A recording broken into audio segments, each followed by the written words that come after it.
আমি একটা কথা বলবো, আমার দীর্ঘদিন আমি শিক্ষকতা পেশায় নিয়েছিলাম। আমি একজন খেলোয়াড় ছিলাম।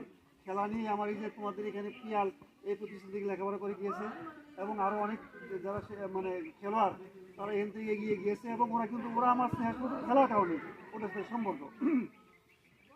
কৃষ্ণরানী সরকার এই আমার এই স্বাভাবিক স্কুলের শিক্ষার্থী, আজকে সে সারা বাংলাদেশের মধ্যে একটা শ্রেষ্ঠ খেলোয়াড়।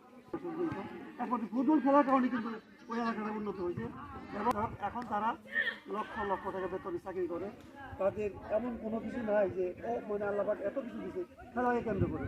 সাধারণত যারা নাকি আদিবাসী তাদের চেমিনা বেশি, শক্তি বেশি, তাদের নানা দিক থেকে এগিয়ে আসো সমৃদ্ধ করার জন্য। সেই আশা নিয়ে স্যারের কাছে পারমিশন নিয়ে আমি স্যারের কাছে অনুরোধ করছি।